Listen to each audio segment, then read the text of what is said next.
پر صحیح مسلم چاپ دار الفکر ملاحظہ کریں یہاں پر استئذان النبی صلی اللہ علیہ وآلہ ربہ عز وجل فی زیارت قبر امہ. نبی کریم صلی اللہ علیہ وآلہ وسلم نے اللہ سے طلب کیا کہ مجھے اجازت دو کہ میں اپنی والدہ کے قبر کو جاؤں. اچھا او بھائی اگر مسلمان ہے نا, مسلمان کے لیے تو اجازت کی ضرورت نہیں, وہ تو ہے ہی مستحب, وہ تو ہے ہی سنت کہ قبر کی زیارت کیا جائے. تو اسی لیے کہ ان کو مسلمان نہیں مانتے یہ لوگ نا, انہوں نے نبی نے اجازت مانگی. اچھا حدیث نقل کیا ابو ہریرہ سے, نبی صلی اللہ علیہ وسلم نے فرمایا کہ میں نے اللہ سے اجازت مانگی ہے ان استغفر لامی فلم یأذن لی, کہ میں اپنی قبر کی والدہ کی قبر پہ جاؤں تو میں نے اللہ سے اجازت مانگی کہ میں والدہ کے لیے استغفار کروں, اپنی ماں کے لیے استغفار کروں, تو اللہ نے اجازت نہیں دی.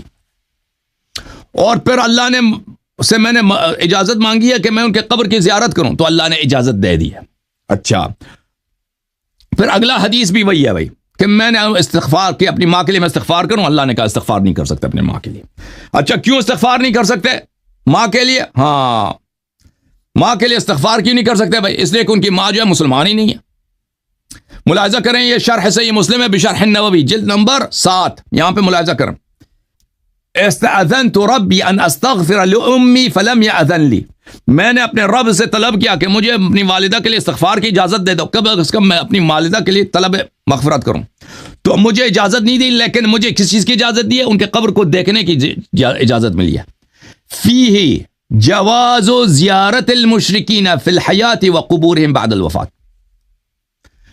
مسلم کے سب سے بڑے شارح نے کیا کہا کہ اس حدیث میں دلالت ہے کہ آپ مشرکین کے قبر کو آپ زیارت کے لیے جا سکتے ہیں, مشرکین کے قبر پہ زیارت کے لیے جا سکتے ہیں. کیوں؟ کیونکہ اللہ نے نبی صلی اللہ علیہ وسلم کی اجازت دی کہ اپنی ماں کی قبر کی زیارت کریں, تو واضح ہے نا. اور استغفار کی اجازت نہیں دیا اس لیے کہ ان کی ماں مشرک ہے نا, نستجیر باللہ.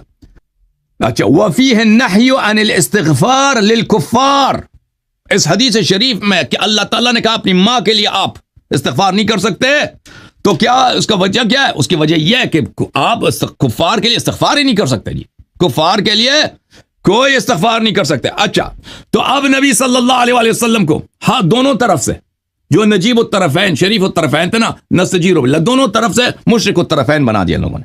ماں بھی مشرک نستجیر باللہ ناپاک, اور والد گرامی بھی نستجیر باللہ مشرک ناپاک. اور اس سے بڑی گالی کیا ہو سکتا ہے کہ سردار انبیاء کو ہاں آپ کہتے ہیں اہل بیت, اور نبی صلی اللہ علیہ وسلم کے اہل بیت ان کے والدین کو, اور بھائی کہاں غیرت تمہاری؟ کیوں ایسے علماء سے تم اپنا دین لیتے ہو جو ایسے دشمن نبی, ایسے صحابہ نے جو نبی صلی اللہ علیہ وسلم پہ ایسے تہمتیں باندھی ہیں کہ نبی صلی اللہ علیہ وسلم کو مشرک زادہ, ماں بھی مشرک صلب سے نجس, صلب سے انما المشرکون نجس, کہ ان کا پورا ریشہ ہی نجاست ہے بھائی. قرآن کا بیان ہے کہ مشرکین نجس ہوتے ہیں. اور بھائی پاک مشرک سے کیسے نکلتا ہے مجھے بتاؤ یہ؟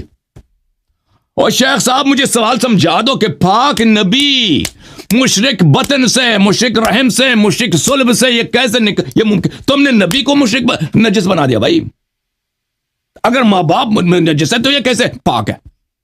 اور اتنی بڑی گالی, اور پھر نبی صلی اللہ علیہ وسلم اگر کفار کے لیے وہ ہمدردی رکھتے ہیں, حالانکہ قرآن نے فرمایا لا تجد قوما یؤمنون باللہ والیوم الآخر یوادون من حاد اللہ ورسولہ ولو كانوا آباءهم او ابناءهم او اخوانهم او عشیرتهم, جو اللہ تعالیٰ کا مخالف ہو, چاہے آپ کا باپ ہو, چاہے آپ کا بھائی ہو, چاہے آپ کی ماں ہو, آپ اسے محبت نہیں کر سکتے.